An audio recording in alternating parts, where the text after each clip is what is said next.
2017년 정유년 새해 대선의 해입니다.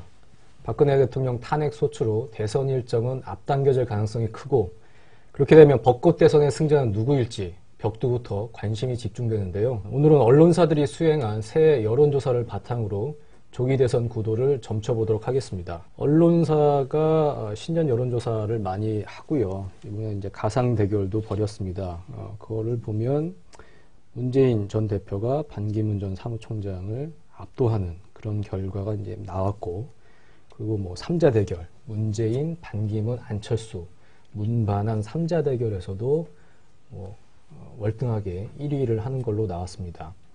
문재인 대세론이 형성됐다고 봐야 할까요? 네, 일단 뭐 잠깐 간략히 한번 살펴보면 네. 우리 이제 뭐 대다수 언론사가 다 조사를 했습니다만 한겨레가 이제 지난 연말에 실시한 조사를 보면 단순 선호도에서 이제 모든 후보들 다 나왔을 때 문재인 27.4, 반기문 18.4, 이재명 12.0, 안철수 5.0 이런 순서로 했는데 이게 1, 2, 3, 4위가 다른 모든 언론사가 일제히 비슷한 네. 수치에서 비슷하게 이제 순서가 매겨졌습니다. 그리고 3자 대결에서도 우리 이제 한겨레 조사를 보면 문재인 44.6, 반기문 30.0, 안철수 13.7 해서 뭐 14포인트 이상 이렇게 아주 압도적으로 우위를 했는데, 일단 이제 그 제가 볼 때는 이게 이제 설 연휴, 이제 이달 말 설 연휴가 있는데 그 이후까지 이제 이어진다. 그럼 그 이후로 간다고 하면은 대세론이라고 볼 수 있을 것 같아요. 지금도 이제 대세론의 이제 시작 단계에 있다고는 충분히 볼 수 있는 상황인 것 같습니다.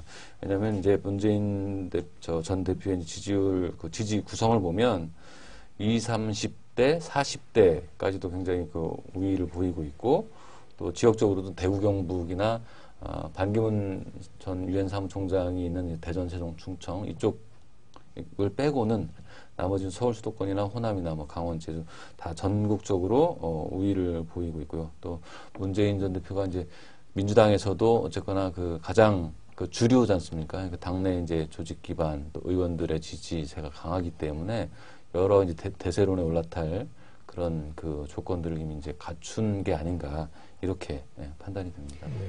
좀 전문가들은 대세론은 아직 아니다 이렇게 보더군요. 일단 다자구도에서 30%대로 올라선 조사는 이제 없었다. 네. 이게 하나의 근거고요. 또 하나는 앞으로 반기문 전 총장이 이제 귀국을 하게 되면 지지율이 변동을 할 가능성이 있다. 정계 개편 가능성도 있다. 이런 것 때문에 아직 대세론이라고 이름을 붙이지는 않는 것 같습니다. 그런데 저는 개인적으로 10개 언론사 여론조사 중에 9개 언론사에서 문재인 1등 이렇게 나오면 이 여론조사 결과가 다시 또 유권자들한테 아주 강렬한 인상을 줄 가능성이, 그러니까 영향력을 미칠 가능성이 높다고 네. 봅니다. 지금부터 여론조사 항목에다가 다음 대통령에는 누가 당선될 것 같습니까? 이렇게 물어보면 아마 문재인이라고 답변하는 사람이 크게 늘어날 것이고요. 바로 그게 문재인 대세론이 이미 형성되고 있다. 뭐 이렇게 진단해도 큰 무리가 없을 것 같습니다. 일뭐 이제 밴드웨건 효과 그런 게 있을 수 있다고 이제 봐야 할 것 같은데요. 그런 거죠. 네. 문재인 대세론 또 문재인 어떤 강세 현상의 이제 배경 같은 것도 좀 살펴봐야 될 것 같은데요. 일단 탄핵 촛불의 어떤 그 반사이익 최대 수혜자가 이제 문재인 전 대표다. 이제 이렇게 볼 수 있을 것 같고요. 이런 상황을 문재인 전 대표가 이제 어떻게 관리해 나가느냐 이런 게 이제 과제로 남는 것 같습니다. 네. 이게 어쨌든 해가 바뀐다는 것은 반기문 총장의 유엔 사무총장 임기가 끝난다는 것이고요. 그럼에도 불구하고 반기문 총장이 어쨌든 문재인 전 대표에게 상당히 이제 뒤지는 걸로 오차범위 바깥으로도 이제 지는 그런 결과가 나왔는데, 반기문 전 총장 귀국을 이제 준비하고 있는데요. 이번 여론조사는 반기문 전 총장에게 어떻게 해석될까요? 굉장히 실망스러웠을 것 같아요. 네. 왜냐하면 그 퇴임을 앞두고 사실상 한 퇴임 직전 한 1, 2개월 동안은 계속 이제 대선 출마를 전제로 이제 기자들도 만나고 그런 이제 발언들이 계속 쏟아져 나왔죠. 반기문 전 총장이 지금 범여권, 그러니까 보수 진영에서 이렇다 할 후보가 없는데 유일한 지금 주자이거든요. 그러니까 모든 보수 쪽의 여망을 한 몸에 받고 있는 상황이고, 상대적으로 이제 야권 주자들은 지금 말한 이제 문재인 전 대표부터 뭐 안철수, 이재명, 박원순, 뭐 안희정 한 10명 가까이 되거든요. 네. 그런 야권 다자구도와 이게 보수 세력 또는 법률권의 반기문 사실상 1인 이런 그 구도라면 사실은 그 1, 2등을 아주 박빙의 승부로 다퉈도 시원찮을 판이겠죠. 그리고 굉장히 기대 효과가 지금 많이 있는 높아진 상황에서 그럼에도 불구하고 굉장히 그 5%포인트 이상, 많게는 뭐 10%까지 10포인트까지 차이나는 그런 여론조사가 나왔다는 굉장히 실망스러울 것 같아요. 또 하나 중요한 거는 그 이번 여론조사를 해보면 그 지지층이 어떤 사람인가가 확연하게 이제 드러났어요. 그러니까 저희 한겨레 조사를 보면 대전, 세종, 충청권, 대구, 경북, 연령대로는 60살 이상, 네. 이념층에서 스스로 보수라고 생각하는 층, 그리고 2012년에 박근혜 대통령을 찍었던 사람들, 또 정당으로는 새누리당 지지층. 그러니까 그 굉장히 그 외연이 작은 거죠. 아주 골수 보수층의 지지를 이제 안고 있는 상황이에요. 그것만으로는 앞으로 더 확장할 수 있을까? 그런 측면에서도 좀 굉장히 낙관하기 어려운 그런 성적표를 이번에 좀 받았다고 볼 수 있을 것 같습니다. 네, 상당히 마음이 조급할 것 같은데 반기문 전 총장 뭐 어떻게 이번 여론조사 결과로 앞으로의 전략 뭐 이런 것까지 다 지금 수정이도 뭐 그런 것도 가능하겠죠. 글쎄요, 몇 달 전 조사 결과보다 이제 수치가 떨어졌기 때문에 본인은 좀 실망스럽기는 하겠습니다만 제가 생각할 때는 이 정도 수치도 사실은 상당히 높은 편이다. 이렇게 봐야 될 것 같고요. 지금 상황이 많이 불리한 편입니다. 박근혜 대통령이 탄핵 소추된 상태고요. 또 촛불 혁명 상태로 여권, 그러니까 반기문 총장은 이제 여권 대선 주자이기 때문에 지지율이 높을 수가 없는 거죠. 거기다가 또 이른바 23만 달러를 수수했다는 의혹이 나오면서 이제 검증 국면이 시작된 겁니다. 사람들이 막연히 반기문 그러다가 그런데 가만있어 이 사람이 대통령이 되면 경제를 살릴 수 있을까 이렇게 이제 의심을 하기 시작한 이런 시기라고 봐야 됩니다. 그런데 저는 이제 반기문 총장이 여론조사 수치를 가지고 일희일비해서는 안 됐다고 생각을 합니다. 2012년에 안철수 현상이라는 게 있었습니다. 그 당시에 박근혜라는 한나라당의 새누리당이 유력 후보하고 가상 대결을 하면 안철수가 이기는 한 번도 진 적이 없었죠. 여론조사 결과가 굉장히 많이 나왔었습니다. 그 당시에 이제 안철수 당시 교수가 지지를 받았던 것은 어떤 새로운 정치를 원하는 유권자들의 어떤 열망 같은 것 때문인데요. 사실은 그동안 반기문 총장의 지지율이 높았던 것도 그런 정치에 대한 새로운 정치에 대한 열망 또 일종의 그 반정치주의죠. 정치인이 아니기 때문에 반기문 같은 사람들이 와서 좀 새로운 정치를 해달라 이런 유권자들의 열망이 있었던 겁니다. 이제 그런 열망들이 이제 서서히 지금 꺼져가고 있는 단계고요. 이제부터 반기문 총장이 어떤 충청도 주자 또는 외교관 출신으로서의 어떤 그 테두리들을 이제 과감하게 벗어 던지고 이제 승부수를 던져야 되는데 과연 이분이 다른 정치인들처럼 그런 승부수를 던져 나갈 수 있을지 전 좀 개인적으로 좀 부정적으로 전망을 하고요. 아마 그 1월 중순에 귀국한 다음에 당분간은 관망을 할 것 같습니다. 뭐 새누리당이나 개혁보수신당이 정비가 안 돼 있기 때문에 그런데 그렇게 관망을 하는 과정에서 마지막 순간에 대선 출마를 접을 가능성도 저는 여전히 있다고 봅니다. 네. 방금 말씀해 주셨지만 5년 전에 안철수 현상 대단했죠. 안풍, 뭐 안철수 신드롬 이런 얘기까지 나올 정도로 상당히 지지율이 높았는데 여론조사를 보면 이번에 한 자릿대로 이제 주저앉았습니다. 이재명 성남시장한테도 밀렸고요. 참 그때랑 비교를 해보면 좀 격세지감인데 안철수 의원 왜 이렇게 지금 주저앉은 거죠? 저는 안철수 전 대표가 국민의당을 창당하고 들어가서 이제 그때부터 태생적으로 안고 있던 문제가 지금도 이제 이어지는 거로 봐요. 그러니까 네. 본인은 말로 또 머리로는 개혁을 얘기하고 새정치를 얘기하지만 사실 몸담고 있는 건 호남 정당이란 말이죠. 거기서 생기는 괴리가 지금까지 이어진다고 봅니다. 그러니까 지금도 보면 박지원 의원 같은 경우 또 당의 다수 호남 의원들은 계속 뭔가 이제 그 안철수 전 대표하고는 다른 얘기들을 하거든요. 예를 들면 뭐 반기문 전 총장, 뭐 손학규, 정의와 계속 다 열어놓고 뭔가 해보려고 하는 그런 메시지를 계속 던지고 있고, 당내에는 안철수 전 대표가 유일한 대권 주자로서 열심히 오랫동안 지금 5년 가까이 좀 준비를 해오고 있는 상황인데도 불구하고 그런 좀 엇박자를 내고 있단 말이죠. 그런 상황 속에서 안철수 전 대표가 당내에서 어떤 강한 그 카리스마를 발휘를 해서 지도력을 발휘하고 있는 것도 아니고, 이번에 원내대표 경선에서도 보듯이 주류가 그러니까 세가 약하다는 게 또 확인이 된 거지 않습니까? 그런 약간 그래서 국민들이 볼 때 정말 대선을 끝까지 뛸 수 있을까? 이런 좀 의구심을 이제 서서히 이제 일으키기 시작한 게 이제 지금 드러난 걸로 봅니다. 안철수 의원이 2012년에 굉장히 그 지지율이 높았던 것은 어떤 젊은 층의 지지 뭐 이런 것들이 뒷받침돼 있었고요. 그 당시 정치인이 아니었기 때문에 지지가 높았는데, 지금은 안철수 의원은 정치인입니다. 정당의 대표를 2번이나 지냈고요. 역설이죠. 정치인이 됐기 때문에 이제 어떤 새로운 정치에 대한 열망이 사라지고 어떤 고정적인 그 젊은 층의 지지가 빠져버리는 이런 상황에 빠져 있다고 봐야 될 것 같고요. 안철수 의원이 그나마 그동안 지지율을 유지했던 것은 지난 4.13 총선 전에 더불어민주당을 탈당을 하고 새로운 정당을 창당했기 때문에 호남을 중심으로 문재인에 대한 그 형성되어 있던 반문재인 정서, 이것들을 등에 업었기 때문에 지지율을 유지했었다고 봐야 됩니다. 일종의 거품이죠. 호남 지역의 어떤 장년층, 또 수도권의 그 호남 향후의 좀 고연령층, 이분들이 그동안 안철수를 지지했었는데, 유권자들이 지지를 안철수에서 이재명으로 옮겨가면서 안철수 의원이 지지율이 이제 꺼져버린 거고요.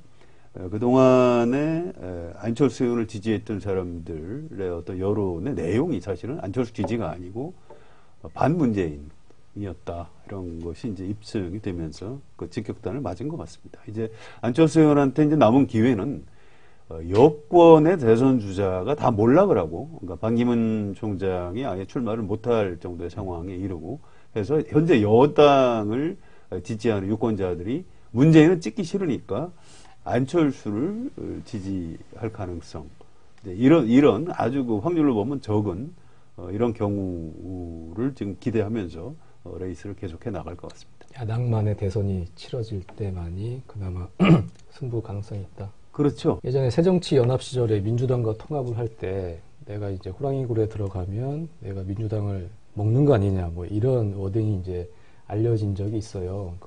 그 말을 지금 생각해 보면 어쨌든 비문 세력과 함께 나와서 이제 탈당을 했고, 처음에는 국민의당이 안철수당 아니었습니까? 그러면 비문 세력의 그 의원들을 자기 사람으로 만들었어야 되는데 그것도 좀 실패한 거 아닌가, 그런 생각도 드는데요. 그렇습니다. 결과적으로 성공하지 못했고요. 국민의당의 이른바 비문 세력이라는 사람들이 다 들어와 있는 것도 아니고요. 사실은 호남하고 이제 동교동 계 일부가 와 있을 뿐입니다. 또 그 사람들하고 지금 안철수 의원하고 사이가 좋은 것도 아니고요. 이번 원내대표 선거에서도 드러났듯이 안철수 의원이 상당히 충격을 받고 며칠 동안 일정을 다 취소하고 잠적해버린 상태죠. 이런 그 국민의당 안에 내부 문제부터 과연 어떻게 풀어나갈 수 있을 것인지 안철수 의원이 지금 본격적인 어떤 시험대에 올라 있는 것 같습니다. 네.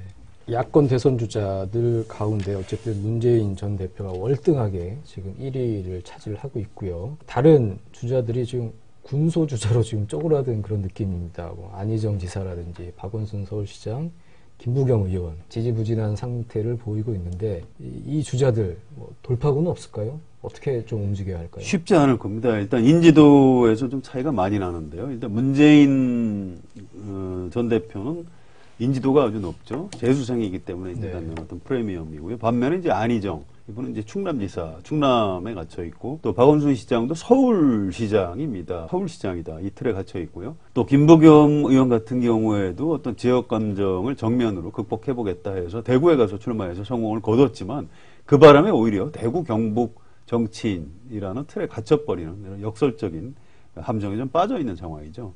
이분들이 인지도를 짧은 시간 안에 올릴 가능성은 그렇게 높지 않은 것 같고요.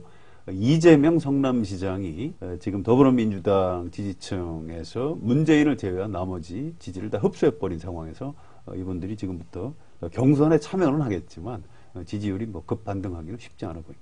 뭐 까치밥도 없는 그런 상황인 거라고 봐야 할 것 같은데. 그러니까 대선이 이제 4월 말이나 5월 초에 치러질 걸로 대체로 이제 예상들을 많이 하고 있는데 역산하면은 3월 말, 4월 초까지는 후보 선출을 맞춰야 돼요. 근데 그러면 그렇게 따지면 지금으로부터 뭐 한 3개월 정도, 이 정도의 이제 경선 기간이 있는 건데 3개월 안에 이거를 지지세를 상승세로 돌리고 두 자릿수 이상 올려서 뭔가 좀 비등비등한 그 흥미로운 게임을 유발시킬 수 있어야 하는데 그러기에는 활주로가 짧죠. 너무. 예, 그래서 좀 쉽지 않을 거라고 봅니다. 저도.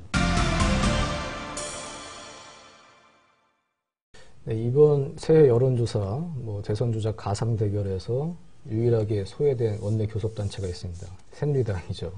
대선 후보가 없다 보니까 지금 이런 상황인데, 당장 지금 임명진 비상대책위원장 친박 핵심 인사들에게 당을 나가라고 했습니다. 그 시한이 1월 6일, 이번 주 금요일이죠. 어떻게 될지 새누리당의 운명 궁금한 상황인데, 일단은 임명진 위원장이 사람을 찍어서 얘기하진 않았습니다. 그래도 대략적으로 이제 짐작은 되는데요. 누구일까요? 어느 선까지일까요? 예, 일단 언론에다 이제 노출이 되고 있죠. 임명진 위원장하고 가까운 사람들이 기자들한테 조금씩 얘기를 해주고 있는 겁니다. 네. 이정현 대표는 이미 탈당을 했지만 서청원, 최경환, 윤상현 이런 분들이 좀 탈당을 해줬으면 좋겠다 이런 얘기를 거의 공공연하게 이제 하고 있습니다. 저는 이제 임명진 위원장이 새누리당에 영입된 이후에 일종의 임명진 효과 같은 것들이 잠깐 나타나고 있다고 봐야 될 것 같고요. 좀 주목해야 될 부분이라고 봅니다. 일단 탈당 러시가 중단이 됐고요. 또 정당 지지율 조사에서도 임명진 위원장 오기 전에는 개혁보수신당이 더 높았었는데 그 이후 조사에서는 새누리당이 다시 올라서고 있는 이런 조사가 쏟아지고 있습니다. 새누리당은 지금 임명진 위원장한테 높적 절이라도 해야 되는 그런 상황이죠. 그런데 임명진 위원장이 하고 있는 이야기는 굉장히 상식적인 얘기입니다. 박근혜 대통령이 탄핵 소추된 마당에 왜 아무도 책임을 지지 않느냐. 책임 정치가 중요하다. 따라서 책임이 있는 친박들이 좀 알아서 물러나달라. 탈당해달라. 이제 이런 요구인데요. 이정현 대표 한 사람만 탈당하고 나머지는 탈당 못하겠다고 반발을 하고 있습니다. 아주 상식적인 요구를 거절하고 있는 거죠. 너무 좀 염치가 없다고 할까요? 이제 이런 상황인데 임명진 위원장이 그 보통 사람은 아닙니다. 굉장히 상식적이면서도 아주 깐깐한 종교인 출신 정치인인데 이분이 이제 시한을 정해놓고 있죠. 1월 6일 또 1월 8일. 이 시한을 앞두고 압박의 강도를 높여갈 걸로 보이고요. 아마 이거를 친박들이 버텨내기도 좀 쉽지는 않아 보입니다. 일단 임명진 위원장이 이제 29일 날 전국에서 취임을 하고 30일 날 바로 아침에 이제 그 칼을 뽑았지 않습니까? 인적 청산, 친박 청산이죠. 숨겨진 발톱을 이제 드러낸 그렇죠. 네. 그때 이제 거명한 세 가지 유형의 사람이 있어요. 탈당, 그러니까 어떤 책임져야 될 사람으로 지목했던 게 박근혜 정부의 주요 직책이나 당에서 대표를 포함한 책임 있는 자리에 재직하면 특권을 누렸던 인사. 이대로 해석을 하면 이정현 대표, 네. 조원진 이장우 최고위원, 또 최경환 전 경제부총리 이 정도가 해당될 거예요. 그리고 총선에서 패권적 행태를 보이며 당의 분열을 조장했던 인사. 이건 서청원, 홍문종, 윤상현, 또 최경환 이런 분들 포함될 거예요. 자, 호가호위하며 상식에 어긋나는 언사를 보였던 인사. 윤상현 의원 지난 총선 때 했던 막말파동, 그리고 촛불 비하 발언으로 아주 유명한 김진태 의원. 이런 분들이 범죄에 속할 것 같아요. 이게 이제 기자들의 상적인 추정인데, 자, 그러면 임명진 위원장 머릿속에는 진짜로 누가 있느냐? 이정현 대표가 이제 탈당을 했는데 그거에 대해서 이정현 대표는 별로 내 머릿속에 없던 분인데 모범을 보여줬다. 그래서 감사하다. 이런 취지의 얘기를 했어요. 그 본인이 제시했던 거기에는 딱 떨어지게 당대표이기 때문에 해당이 되는데 아마도 인간적인 미안함을 표현한 이런 정도일 것 같고요. 이 정도로는 성이 안 찬다. 그런 얘기일 수도 있는 거죠. 그렇죠. 이분이 아니라 아직 많은 핵심은 아직 남았으니까 스스로 나흘 남았는데 결정해라. 이런 메시지일 겁니다. 어쨌든 다른 친박들과 이제 다른 행태를 보인 건데 왜 탈당했다고 보세요? 이정현 대표 본인이 내가 나갈 테니까 이제 좀 그만했으면 좋겠다. 이제 이런 얘기입니다. 그 기자들한테 이제 문자로 탈당 이유를 밝혔는데요. 직전 당대표로서 모든 책임을 안고 탈당을 합니다. 당의 화평을 기대하고 기원합니다. 이정현 대표가 이렇게 해줌으로써 이른바 TK를 기반으로 한 친박 세력들 또 서청원 이런 진짜 책임 있는 사람들은 일종의 도마뱀 꼬리 자르기 같은 효과를 좀 생각했을 수도 있습니다. 어떻게 보면 호남 출신 정치인 이정현 대표한테 모든 걸 다 뒤집어 씌우고 나머지 사람들은 뒤로 빠지는 굉장히 좀 비열하고 비겁해 보이는 장면을 우리가 지금 목도하고 있는 것인데요. 이정현 대표 개인적으로 보면 탈당은 사실 뭐 별것이 아닐 수 있는 있죠. 겁니다. 예. 예. 호남에서 예, 그렇기도 하고요. 또 국회의원직을 그만두는 것도 아니고 정계 은퇴를 하는 것도 아닙니다. 일단 탈당을 했다가 나중에 여권이 재구성될 때 정계 개편을 하면서 다시 합칠 수도 있는 것이기 때문에 뭐 이정현 대표 탈당에 대해서 그렇게 엄청나게 정치적인 의미를 부여할 필요는 없을 것 같습니다. 이게 탈당이 별게 아닐 수 있는데 서청원, 최경환 이런 뭐 친박 중에 친박들은 왜 이렇게 버티고 있는 거죠? 사실 나가기 싫은 거죠. 우리가 주인인데 왜 어디서 굴러온 저 임명진 위원장이라는 사람이 마음대로 나가라 마라 하느냐. 기본적으로 이정현 대표 같은 경우는 친박 핵심이라고 하기가 좀 어려운 측면이 있어요. 네. 친박 그룹 안에서도 독박이라고 할 정도로 그냥 혼자 독립적인 그런 존재였고, 친박 그 중진들이 모여가지고 무엇을 좀 뭔가 그 도모하고 할 때 끼는 멤버가 아니에요. 이너서클이 아니었다는 거예요. 희로회에서 당대표로 만들어졌고, 당대표가 된 다음에는 역시나 그 자장을 벗어나지 못하고 박근혜 대통령 지키기에 온몸으로 그냥 몸을 던진 뭐 그렇게 하고 지금 물러난 상황이거든요. 그렇기 때문에 그 말씀하신 대로 뭐 이정현 대표의 탈당이 이렇게 엄청난 당내 충격파를 가져오고 이런 상황은 아니죠. 반면 서청원, 최경환 이런 분들은 그 당내 아주 오래전부터 박근혜 대통령을 실제 그 당의 코어로서 만들어 왔고 자기의 지지 기반이 확실히 있는 거예요. 예를 들면 TK에 갔다 내려갔다 최경환 의원이나 이런 분들 내려가면 당신이 왜 나가냐. 우리는 박근혜 대통령 지지하고 탄핵돼서는 안 되고 이런 그 메시지를 계속 받을 거고 버티라 이런 얘기를 받을 거예요. 서청원 의원 같은 경우는 친박계 그 맏형이라고 해서 역시 서청원 의원이 흔들리면 다른 그 개파 의원들이 줄줄이 또 자기들한테 그 파장이 올 걸 걱정하기 때문에 그러지 마시라 할 거란 말이죠. 그런 여러 측면이 있기 때문에 계속 저렇게 저항하고 최경환 의원은 어제 같은 경우 나는 끝까지 남는 한 사람이 네. 되겠다라고 그러고 서청원 의원 같은 경우는 또 서신을 다 뿌려가지고 장문에 걸쳐서 임명진 위원장이 뭐 나한테 했던 얘기랑 다르고 이렇게 뭐 무자비하게 비민주적으로 하고 있고 독선을 또 다른 독선을 하고 있고 안 된다 이러지 마라 이렇게 공개적으로 반발을 하고 어떻게 보면 여론전을 좀 하고 있는 거죠. 이분들이 이제 정치를 국민을 보고 해야 되는데요. 좀 보수 성향 언론사에서도 친박들은 이정현 대표하고 같이 좀 탈당을 해라. 뭐 이런 사설을 쓸 정도로 국민들이 보기에는 박근혜 대통령 탄핵 소추에 대해서 일단의 정치인들이 좀 책임을 져야 되는 겁니다. 따라서 임명진 위원장의 탈당 요구가 명분이 있는 거죠. 어떻게 해서 정치를 이런 식으로 하는지 저는 뭐 개인적으로 좀 도저히 납득하기가 좀 어려운 상태입니다. 임명진 위원장이 어쨌든 탈당 시한까지 못을 박았습니다. 1월 6일 이번 주 금요일이고 그때까지 이게 제대로 안 된다면 1월 8일 내가 거취 이 문제까지 내가 밝히겠다 이렇게 얘기를 했고요. 어떻게 될 것 같으세요? 뭐 버티면 버티는 건가요? 뭐 내쫓을 방법이라든지 아니면 임명진 위원장이 나가야 되는 건가요? 어떻게 되는 겁니까? 그렇습니다. 저는 버티기 쉽지 않을 걸로 봅니다. 정우택 원내대표가 서청원 의원에 대해서 좀 알아서 탈당을 해줄 것이다. 이제 이런 얘기를 계속 하고 있고요. 이제 압박을 하는 거죠, 사실상. 임명진 위원장이 여기서 위원장직을 물러나면 새누리당은 쉽게 얘기해서 망하는 겁니다. 네. 뭐 어디까지 떨어질지 가늠을 할 수 없는 거죠. 그래서 이분들이 결국 버티기 쉽지가 않을 것이다. 또 만약에 버틴다면 망할 것이다.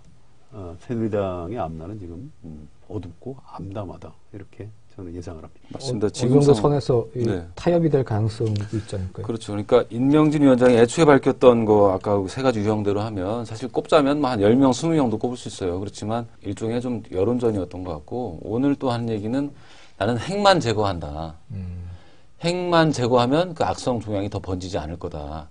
그 얘기는 뭐냐면 다른 사람 뭐 이렇게 넓혀가지고 무자비하게 휘두르지 않고 핵심이라고 볼 수 있는 사람, 상징적인 사람 한 2명, 3명 이 정도를 좀 염두에 두고 있는 것 같아요. 그러면은 이정현 전 대표 나가고 이제 서청원, 최경환 뭐 이 정도 범주에서 아마 뭔가 승부를 보려고 하는 것 같아요. 어느 정도 한 2-3명, 3명 안팎에서는 뭐 정리가 되지 않을까 저도 그렇게 생각을 해봅니다. 결국은 뭐 탈당을 할 것 같은데요. 이왕 탈당할 거면 좀 구질구질하지 않게 멋지게 깔끔하게 해야 깔끔하게. 그나마 명분을 건질 수 있는데 지금 이분들이 이제 그런 타이밍을 놓치고 있는. 이미 지금 구질구질해지고 있죠. 그렇습니다. 그래서 또 탈당을 해봐야 효과를 별로 거두지 못하는 이런 아주 최악의 상황으로 가고 있는 것 같습니다. 참 안타깝습니다. 그 1년 전에 상황을 이제 돌이켜 보면 1년 전 새해 새누리당은 총선 승리를 예감하면서 이제 표정 관리를 했고요. 더불어민주당은 당이 쪼개져가지고 정말 그 침통함이 이루 이제 말할 수 없었습니다. 1년 새 분위기가 완전히 이제 역전이 된 건데 대선까지 앞으로 수개월 남아있죠. 어떤 반전이 있을지는 아무도 모릅니다. 방심은 금물이라고 할 수 있겠습니다. 2017년 새해 처음으로 인사드린 더정치 오늘은 여기까지입니다. 감사합니다.